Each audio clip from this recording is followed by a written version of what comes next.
Greetings, nerds. This is CNN Nerd. I'm your host, Sarah Belmont, and with me, as always, is our Mr. Producer, Will Paul. How are you doing tonight, Will? Doing very well. Hope you're having a good evening, sir. It's the last week in August. It's yes, the last day. And it's August. Oh my God. I feel like just yesterday it was April. I know. This year has zipped by, but here we are.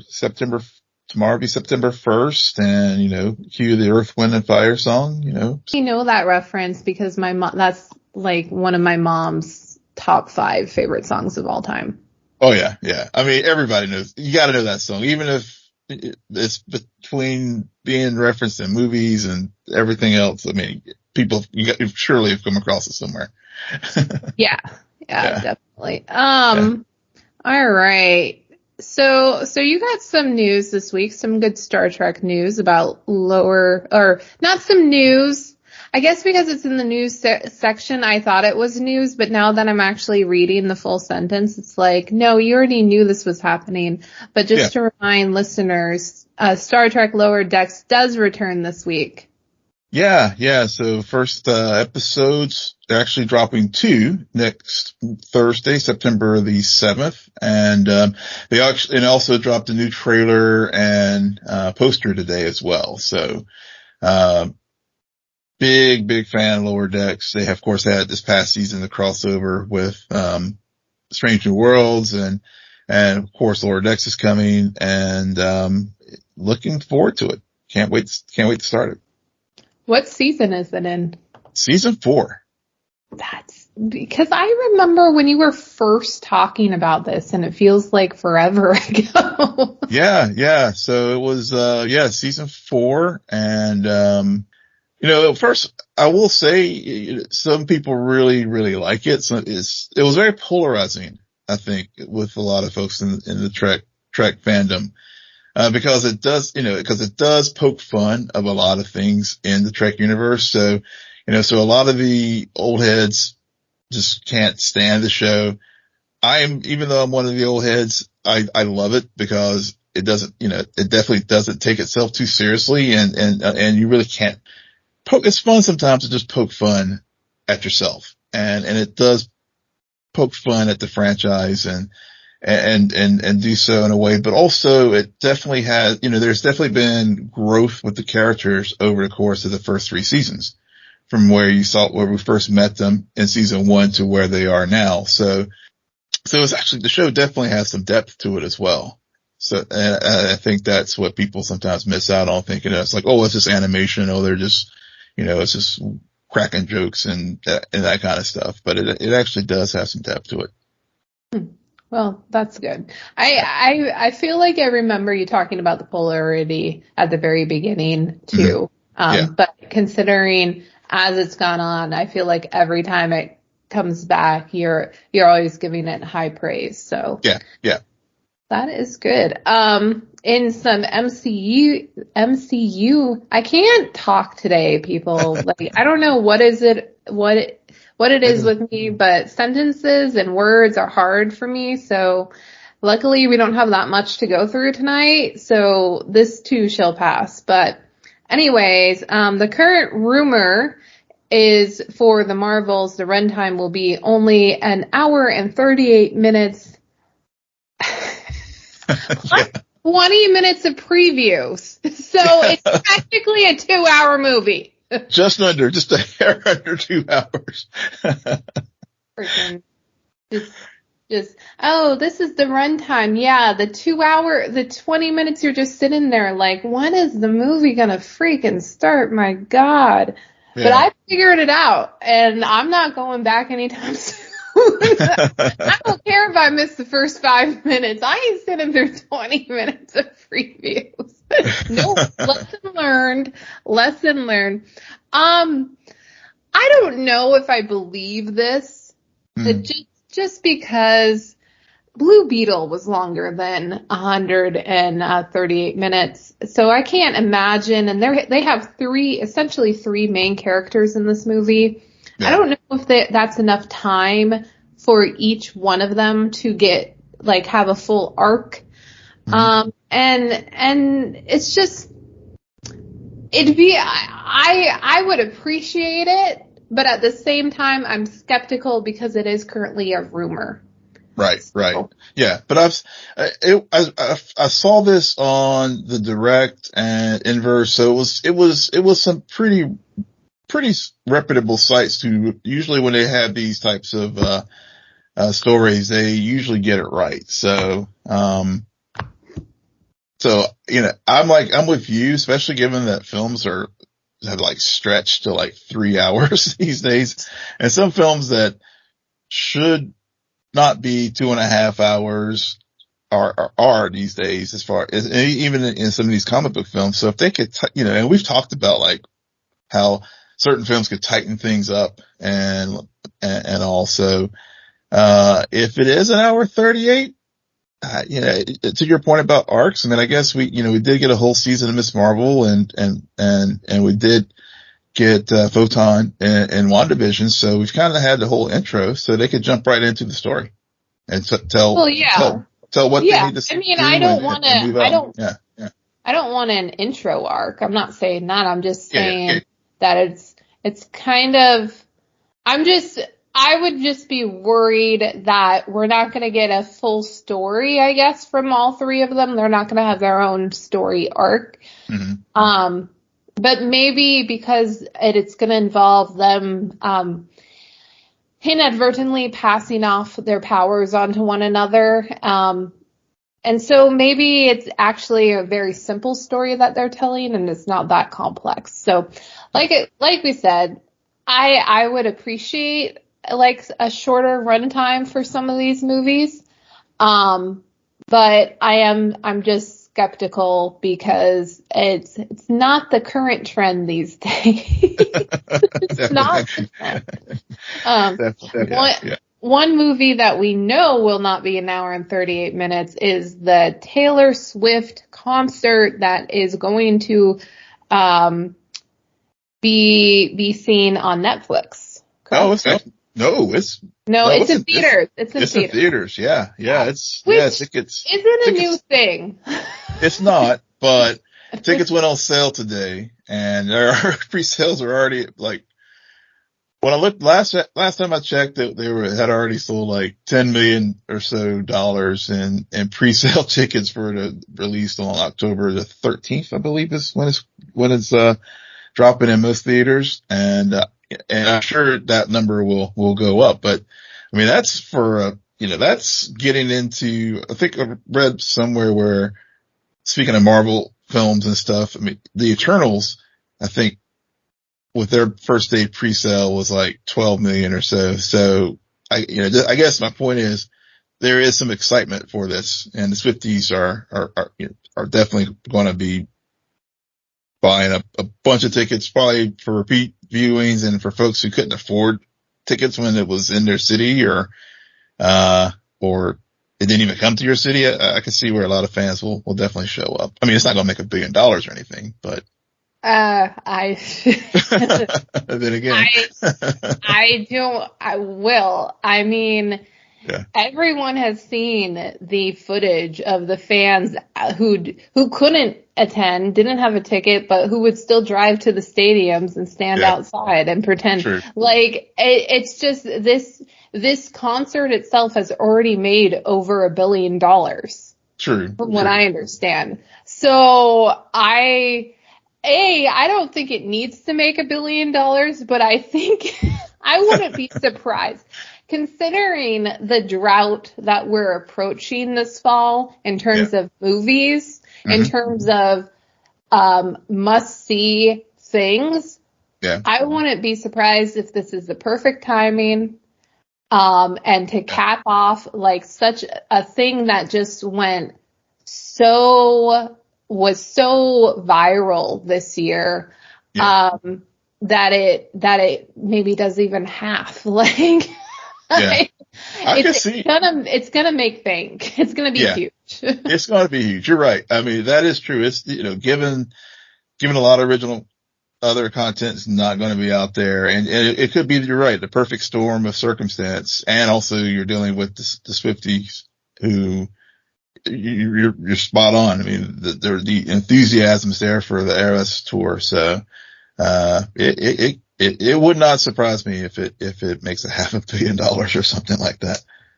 Yeah. You know, it would be like the best. Yeah. I mean, if there was going to be a concert documentary film to like break records, this would be the one. Yeah. Yeah. And then when we inevitably get a BTS reunion tour, that's going to break some. Yeah. Cause they did a concert earlier they dropped a concert earlier this year in theaters. Mm-hmm. It didn't do anything. But I know people were really pumped. Fans of it were. So yeah. We shall see. I'm not going, in case anybody's wondering, I don't plan to go because, I feel like I've already seen the concert through all of the different clips. It's going to be a 3-hour movie. So, with 20 minutes of previews. All right. So now we have the second episode of Ahsoka to talk about. Third episode. You know, last week it just felt like one giant episode. So forgive me. This is the third episode technically of Ahsoka that we're talking about. Time to Fly. I'm trying to think about the ratio here. I liked a good solid 40% of this episode. Which I don't think is surprising to anyone who knows me and knows what gets my attention, and then the things that I'm gonna obviously get up and walk around and do something else during and just have it play in the background because I could care less. And and I totally understand. This is an action show. The action sequences never do anything for me, especially because, and I cannot help but think this, these in particular just stood out to me as being very tropey in the sense of, oh my God, like, let's wait until the very last minute and then we quickly get out of this situation. And it's just, I'm like, this show is called Ahsoka. Nothing's going to happen to Ahsoka. Sabine is clearly going to be on throughout the entire season. The worst thing that could happen is maybe something happens to Droid. However, I don't think that's going to happen. There's no stakes here. Well, I think to your point, I mean, it is Star Wars. So there's, you can't expect stakes in this show. I mean, I think it's telling a very straightforward story. Like Andor, for example. Yeah, we know the end of his story. I mean, we knew nothing was going to happen to Cassian, but to all these other characters, there were stakes because you just did not know if these people that were introduced throughout Andor were going to make it or not. Mothma would make it. Well, yeah, but I'm not talking about the name characters that we saw like down the road. I'm talking about new people who were introduced. So I mean, so I think it was, it's a different vibe there. If, just staying within the Star Wars universe versus Ahsoka, where this show really is not trying to be like prestige TV, and it just has a very straightforward story of what they're trying to do, which is one, find Ezra and Thrawn, and two, set up for Filoni's movie down the line with these characters. And during the New Republic period that leads into the sequel, which is also doing a lot of work here, cleaning up a lot of stuff that didn't make much sense during the sequel trilogy either. So, man, those are some of the things that this series is trying to do. Yeah, but I'm going to still criticize it. I mean, and it's a fair, it's, it's a fair critique. Something that we've seen 100 times before. Like, they could have done it in a different way. That's my point.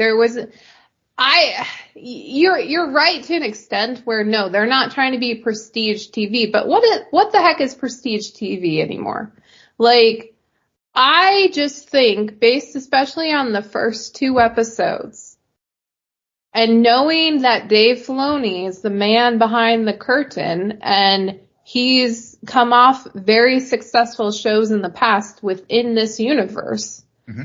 I would think I, as a person who watches it and sits down with you to criticize and to nitpick and to also just voice opinion, just have this expectation of like, I'm going to call somebody out if I think that they are just doing color by number, like paint by number. Like you could have done it more interesting. It could have been a little bit, it could have not just come off to, as a viewer, also a viewer who's a casual fan, as much more of like, we need to have some action.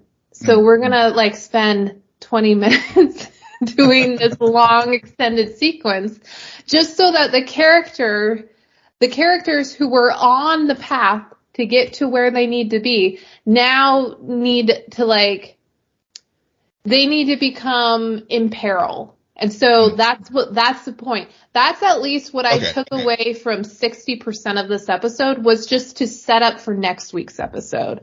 And so that we have these characters who are now kind of trapped on this planet and with their enemies looking for them. Yeah. And that's a fair nitpick. That's a fair criticism, because this episode, I mean, for me, it did feel like it was another setup episode. Not that, and I say that not as a criticism. It's just a fact. There were a lot of set pieces, like, as you noted, with them getting stranded on the planet, that was just a setup to get to the next piece of the journey. But to go back to the beginning of the episode, where there were a couple of places, things that I did like. Right. Even though it felt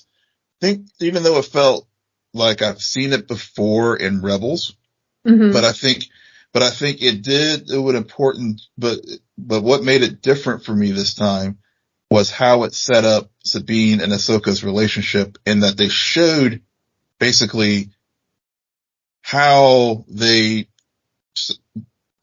the training fell apart the first time when Ahsoka tried to teach Sabine. And really getting into their dynamics. And so even though whenever Sabine and Ahsoka and Huang were like fighting there with the sticks, and, I saw that before in Rebels with Kanan and Ezra teaching Sabine how to use the Darksaber, it was fresh to me in the sense that now, because Sabine and Ahsoka didn't really have a relationship at all in Rebels, and the first two episodes we touched on the fact that the training fell apart. Now we see the reasons why things fell apart. And so that was what I did like about the first half of the episode. Well, just a question. So why do you think things fell apart? They're two independent spirits. And, and we see that, to your point about the fight scene later, both of them think their way was the right way to go. And it was a throwaway line in a funny moment where Huang talks about if we survive to have this moment later. But it established that at least the first time around, neither one of them had their path. Neither one of them were willing to compromise to see where the other person was coming from. And that's why Sabine just basically went back to Lothal, and Ahsoka went off and did her own thing. Okay, I want to respond to that, but before I do, I want to ask another question. Yeah. In Rebels, was there any, I guess as a casual viewer who hasn't seen the past projects that are related to this, why does Ahsoka think that Sabine can be a Jedi? I think this is one of the cleanup things that I talked about earlier with Filoni, in that Filoni is democratizing the Force again, because in the one of the big issues that people had with the sequels is that you had this legacy thing, and you had this whole chosen one moment with Anakin and the Skywalkers and all that kind of stuff. Whereas I think in Filoni's, getting back to the roots of what George Lucas intended the Force to be when we saw back in A New Hope, where, and even in this episode, Ahsoka talks about how the Force is within everyone. Yeah. And some people do have talent. So, that addresses the Anakin Skywalkers of the world. And then there are also people who find it and come to it in non-traditional ways, like the character from Rogue One, who was Force sensitive, and he wasn't a Jedi, but he was Force sensitive, and like Luke, I mean, it was dormant in him, and he had to be shown the way. Ezra Bridger, yeah, I know. I knew I was going to do that at one point. I knew I was going to say Ezra Miller instead of Ezra Bridger. It's bound to happen at least once every episode. Oh my God. But I mean, there's a history of like people who aren't like, who aren't like the chosen ones because they come from a particular family line that could be taught the Force if they're given the focus and stuff. Interesting. It's a hard sell. I don't think it's a hard sell. I mean, that goes back to the original thing. Where it got all screwed up was in the prequel trilogy with the whole midi-chlorian bullshit and sequels. Yeah. I mean, you kept referring back to Lucas's original intent, and he was behind the prequels. So those freaking midi-chlorians really screwed him over. Yeah, well, I think he brought some stuff from his original drafts of the story and put it in. To me, it's, like, we don't have to dwell on this point for too long, but I think for me is, when you're dealing with this kind of genre type film when you're dealing with genre, like, you have to, because it is fantasy, you have to establish your roles. Mm-hmm. And then the moment when you start breaking it, that's when people are like, well, wait a second, what? Like, huh? And I understand that there is beauty in that idea, that concept. The Force is within anyone. You just have to be taught how to wield it and do this. But at the same time, that's when you're kind of going into that territory of, well, suddenly everyone in Central City who knows who Barry Allen is can have powers too. So it'll make sense that everyone has powers. And then it kind of like, reduces the power that was in that, like, the chosen one character. So I see pros and cons. So from that perspective, in my mind, I'm just like, well, if she doesn't have the Force, like, why? There must have been a moment where these Jedi masters saw something that told them, oh, it's just dormant. And like, but you said this is kind of a cleanup thing, so maybe we will get that. I didn't know if there had ever been that moment of like, no, it's there. She just doesn't know how to. I think with the dark, whenever Kanan and Ezra taught Sabine how to wield the darksaber, there were some glimmers there. Okay. Where she did. And Ahsoka, even in this episode, references that, where, her Mandalorian background did help her to wield it. But whenever Kanan was trying to teach her in the third season of Rebels, there were moments where she did finally did start to channel the Force in helping her deal with the blade. Because even in the Mandalorian, that was, one of the things that with Din Djarin, where he just, if you recall, I think they're in the Book of Boba Fett, he had difficulty using it because the blade was fighting him because, he was doing it like a Mandalorian would versus a Force user would. And so Sabine did have, I think, a few moments where that did happen, but nothing, but again, overall, there was nothing that would show any like aptitude of being able to tap the Force to the level where she could be considered a Jedi. But right. And I think that why things didn't work out for them in the first time around is because both of them have so much doubt. And we haven't seen that, seen a lot of that with Ahsoka. However, in I think the first or second episode, she talks about her former master and how she didn't even complete Jedi training. So I think what we're seeing going on with, Ahsoka is imposter syndrome. Yeah. Where she sees something in Sabine, wants to help her, knows that Sabine can be an asset to her, especially in this mission. However, she doesn't have the confidence in herself to be someone else's teacher of this, because she feels like she's still incomplete. She's not enough for it. She's not a real Jedi.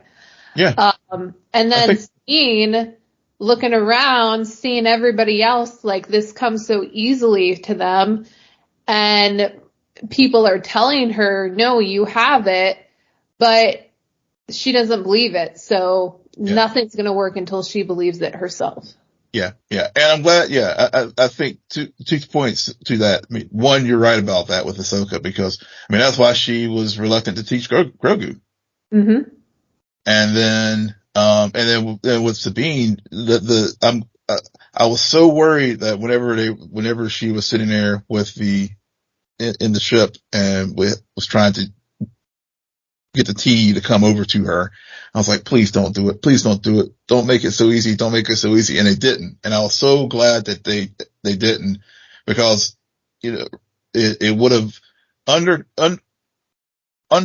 the earlier scene where they were training and she was able to tap the dark side of the Force. But then Ahsoka was like, look, it's easy. That's easy to get to. And, but it leaves you unbalanced. So I think that I'm glad they didn't go to the route where she was like able to like get the teacup to come across the room, across the table to her. Yeah. Because, I knew that wasn't going to happen. Yeah, I know. I was hoping, no, you just never know. Filoni's good. I was just like, but you just never know with these shows. No, I don't know. I was like, this episode in general, nothing surprised me. Yeah, no, it was the closest we got, which was the most interesting. Again, I started off by saying I did enjoy 40% of this episode. Yeah. And I've already talked about the portion, which felt like majority of the episode that I did not like. But I do like the character moments as even though the teacup, I was like, yeah, that's not going to work. But because we're not at the end of the season, that's when it'll work.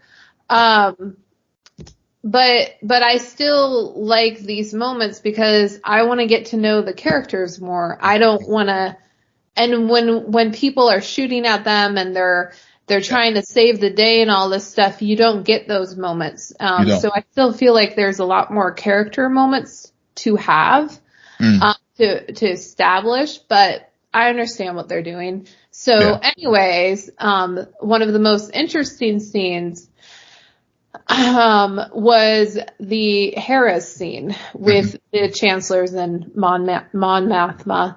And, it just reminded me, so much of things that we've discussed in Andor and also things that we discussed in the most recent, season of Mandalorian, where, they are very smartly throughout these, Mandalorian and Ahsoka specifically, showing why it happens again. Why it happens again. And then all that left me with Will throughout the rest of the episode was, I'm just like, this I know Filoni has Endgame in mind. I know we're headed somewhere. I know it's going to be huge and everything. But it has to be bittersweet.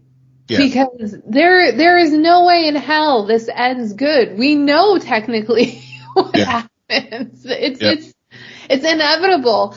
And I don't know. Here's a question.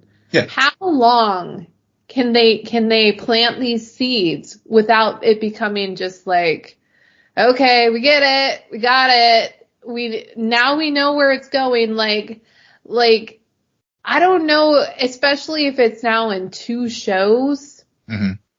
I don't know if it's too much of like, we get it, they are going to be their own downfall, they weren't ready for this, it's inevitable.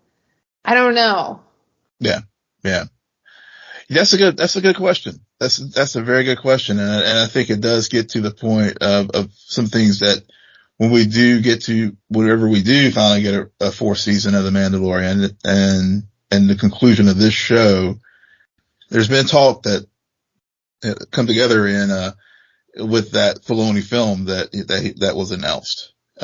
So that, and we'll have a time jump. So you're right. I mean, how long can they drag this out? Because, I mean, we've, with all the things, especially like when I think about the next season of Mandalorian, because we've gotten the Mandalore reestablished. We've got the Jedi, Luke's Jedi school set up now. So, I mean, there's really not much left as far as in a New Republic period to show except for the rise of the First Order itself. Right. So, and, I mean, maybe that might be the season 4 of the Mandalorian. Right. Well, we know or the film. Yeah. Or the film. Yeah. We know what's going on and they can't stretch it out too much. However, everyone's like, I don't know about anybody else. I'm like, okay, so when is Ben born? Yeah. When does this happen? Right, because let's see, it's because people have talked about how Mandalorian started 5 years after the end of Return of the Jedi. Right. So that's 5 years. So, I don't know. Why does it feel like maybe only 1 year has passed? Well, no, it's definitely been, Mandalorian season 2 and 3 were like 11 years past Battle of Endor. So we're getting, and I think, what is it? Is it 30 years after Battle of Endor that I have to go back and look. I can't remember right off the top of my head, between the Battle of Endor and the Force Awakens, but it's coming. It's coming. Yeah. So to not go on a tangent about the timing and the timeline and everything, but what were your thoughts on the Hera scene with the chancellors? Yeah, so a couple thoughts on that. One, I enjoyed Hera and talking with Chancellor Mon Mothma and the senators. The whole issue, again, as you rightfully set up, with knowing that there are Imperial loyalists that are out there still, and this how they're some of these folks are putting their heads in the sand, also thinking that one of those folks I think one of those senators is an Imperial sympathizer and is going to play a role in the downfall of the New Republic. Mm-hmm. I don't know which one. I know the easy person to point to is the one senator, the one Senator Zoe, I think his name was, who was very vocal about shutting down Hera, thinking and threw the shot across the bow, like, you're just trying to get New Republic resources to go off on your personal quests. But I'm thinking it's the other lady, not Mon Mothma, but I'm thinking it's her. Because some of her retorts and stuff seemed to be like, she's saying the right things, but I think there's something more going on there. Yeah. Yeah, because the other guy, you're right. It's way too easy to tell, like too many tells. Yeah. And also, based on Hera's assessment, he just waited out to find out who was on top. Like Yeah. he's neutral. Which is also a problem, especially for people like Hera who believes there's a right and a wrong side of this. You have to pick a side, and the neutrality just helps the bad side. So.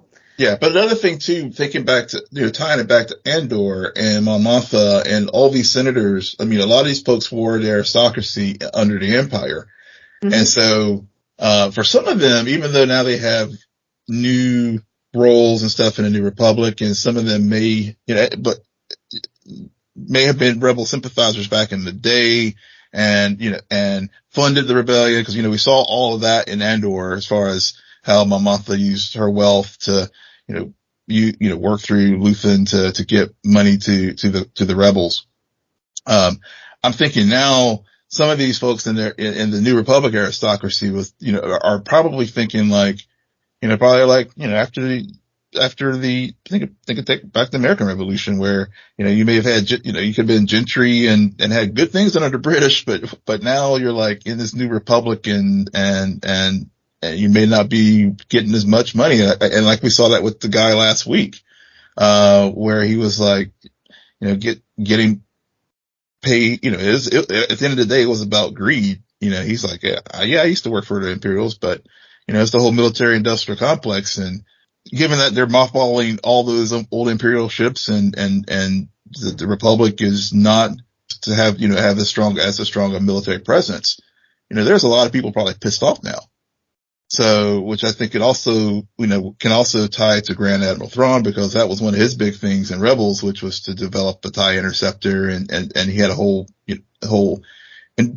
industry on Lothal to build that. So there's a lot of economic things that I think are going on also that I hope, this show could probably address to show some of the motivations for why the New Republic is going to fall, not only because they stick their heads in the sand, but also there are a lot of people who can gain from the Empire returning. Right. I don't know if we're going to get, though, a lot of that. Yeah. I think we might have bursts, but I think that the central characters of this are the warriors, the fighters, not the political side. Mon Mothma just appeared in this episode, but her show is really back on Andor, which Andor is not occurring at the same time period. I know that, but they are kind of doing so crazy. Yeah. They're doing the same thing, but so many years before, because this is like, there's a pattern here. There's a repetition here. Nobody's really learning. To the point where the rebels really understand that, you can be a rebel, you understand the plan up until the point where you win, and then you don't know how to rule. And then you don't know that also, like, after the fact, you have all of this politics and this economy situation to occur. And to your point, people were profiting about under Imperial rule, and they weren't necessarily sympathizers, but hey, they were just there. So yeah. One thing I did have a nitpick about the Hera scene, though, in particular with Jason showing up, which I'm glad they did finally have Jason show up, but this show has failed multiple times now to explain. They've left out Kanan. I think, because you have Jason show up. For me as a Rebels fan, I was just like, okay, you probably knew who he was because you've listened to enough podcasts and all, so you probably put the clues together that that's Hera's son with Kanan, who was for folks who I had no idea. Really? No idea. Okay, well, see, that's my So that's So I'm glad. Okay, so Kanan Jarrus was one during the Rebels period. He was a Jedi who went, like all the Jedi who, during that time period, were of course underground because the Imperial had the Inquisitors hunting after them. And so he was part of Phoenix Squadron. That was Hera's group, Rebel Cell. And, so the epilogue of Rebels, Kanan, spoiler alert for folks who haven't watched Rebels, Kanan dies saving, Ezra, Hera, Sabine, on Lothal. And then, but at the end of Rebels, they have an epilogue and we meet Jason, Hera's son. So, you know, for folks like me, it was a night when I did see him in the scene this week with them in the corridor. I was like, hey, yes, it's like great to see Jason. Saw Kanan's armor piece on his shoulder and stuff. So it was a really fun Easter egg and just a great moment that we were wondering when we were going to get this character. But for casual fans, I felt that Hera's line whenever she was talking to the Senate committee, when she talks about losing friends who were like family, I felt that they could have, that could have been a good moment to like reference Kanan, for example, as far as her, she could have been like, my kid's father died because of, or something. Well, yeah, Hera, as someone who doesn't know all of that history, Hera has not been given enough for a casual viewer to understand, like you said, like she lost her husband, her kid is now going to grow up without him. And so arguably for all of these characters that are from Rebels, there hasn't been a lot of context about what they lost during the war.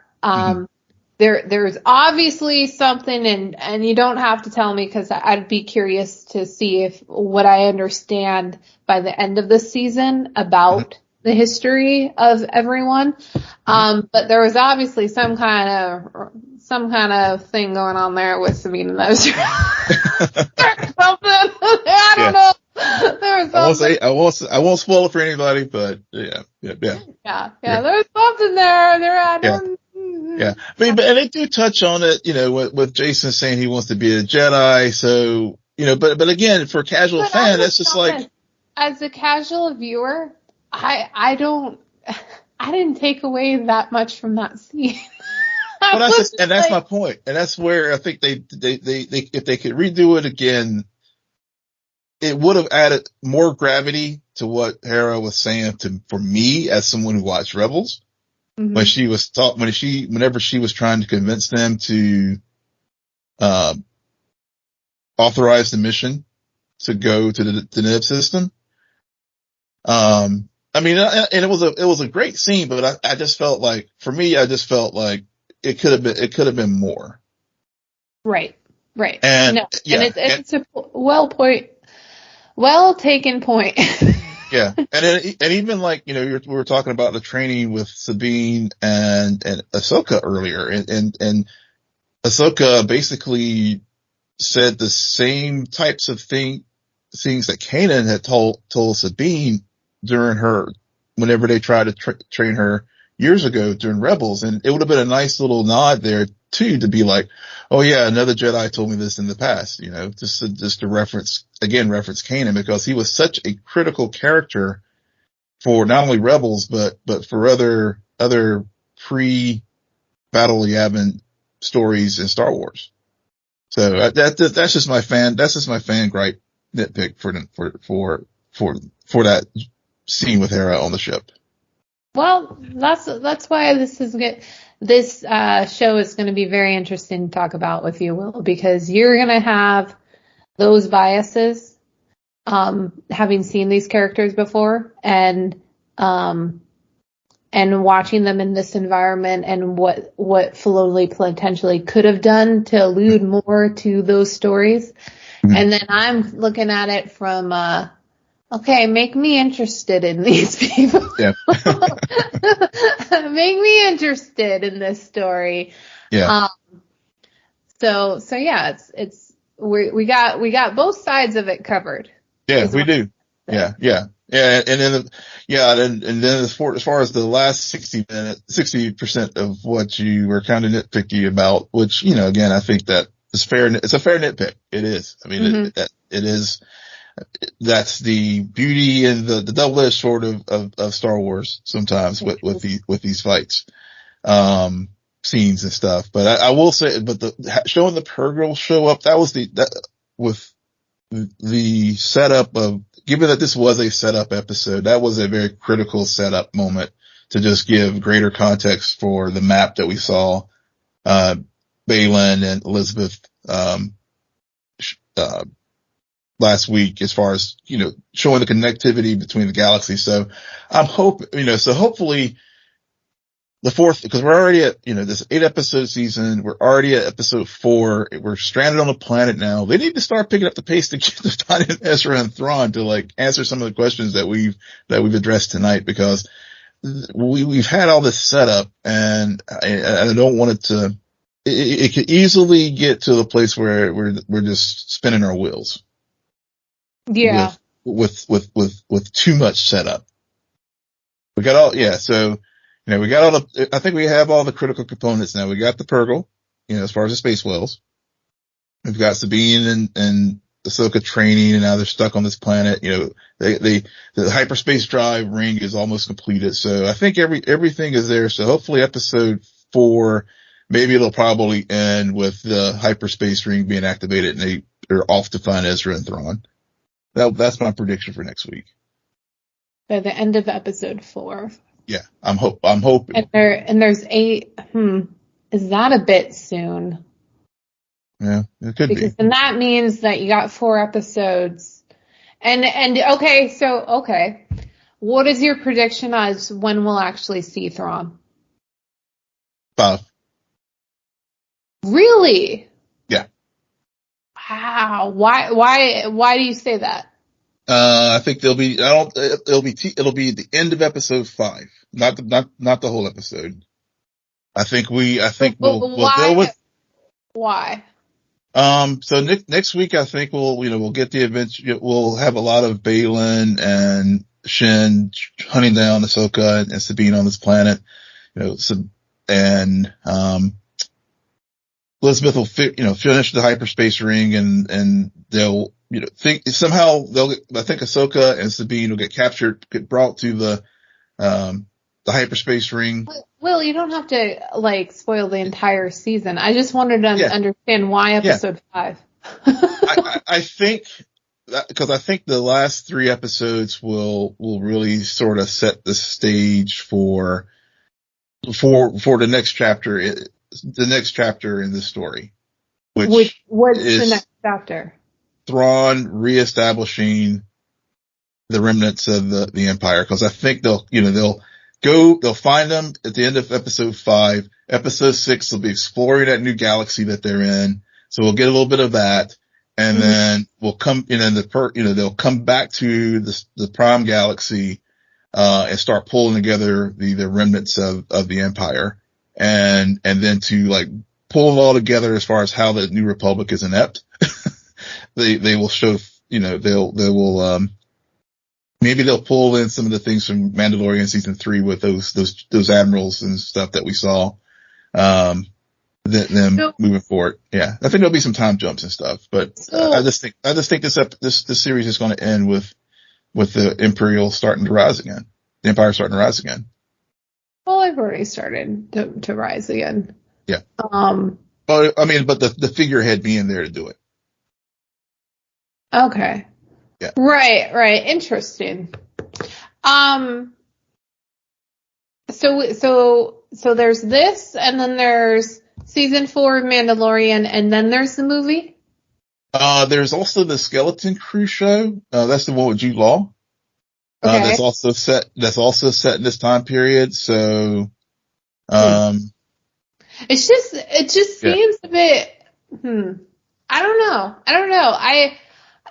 I'm curious about the rest of how, I'm curious about if the way you just explained how you think it's gonna plays out that way, because which would be kind of surprising for me. I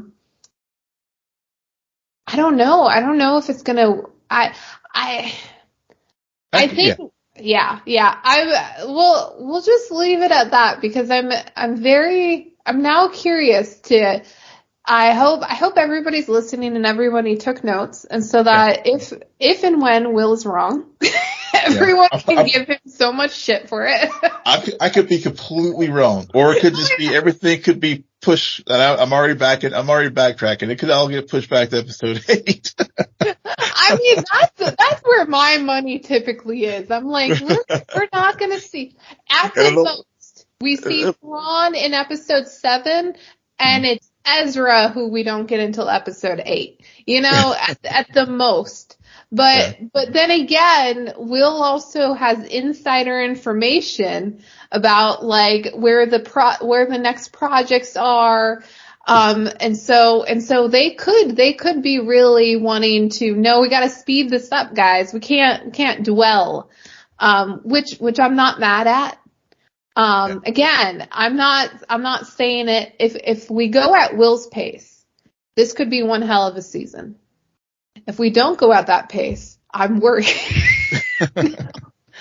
Yeah. I mean, there's got to be, and I could be wrong, because there's got to be like, there's many things that still had to happen. Sabine figuring out how to use the Force, Ezra showing up. So, I'm already backtracking. Maybe episode 5 is a bit aggressive, but at the end of episode 5 it's aggressive, but who knows?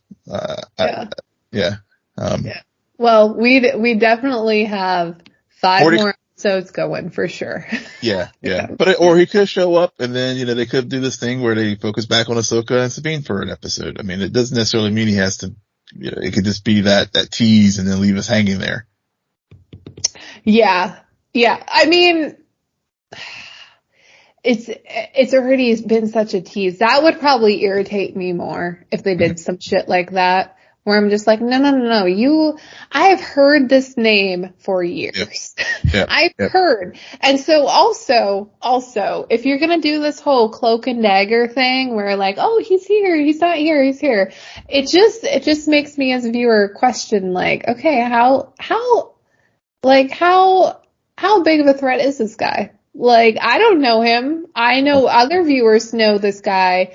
But man, this character has to deliver. Well, yeah, and see, has to deliver, and so I can see them kind of. I don't know how much confidence that they have if they're going to do some cloak and dagger bullshit. So I'd rather he appear at the end of episode 5 and the rest of the season just be Thrawn. Yeah.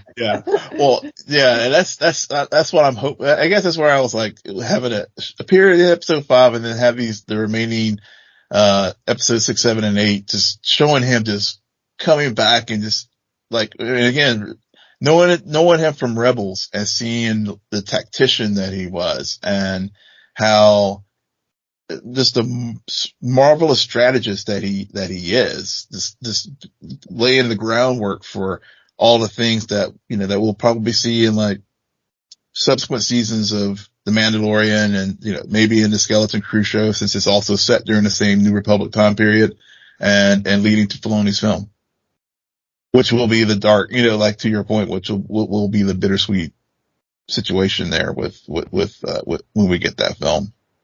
Yep. Remember how Rogue One ended? Yeah. Yeah. That's where we'll be at. Yep. But that is one of the best Star Wars projects there is. So yeah. I stand by that. Yep.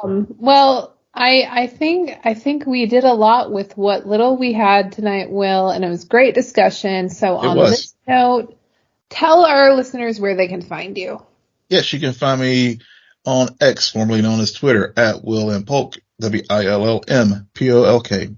And you can find me at SJ Belmont, SJBELMONT. Please follow our crew on X, formerly known as Twitter, at Scene and Nerd. Friend us on Facebook, follow us on Instagram and Threads at scene_n_nerd. And visit our website, www.sceneandnerdpodcast.com. But most importantly, rate, follow, and comment on Apple Podcasts, Spotify, YouTube, or wherever you get your podcasts. Good night, Geek Out. You're welcome.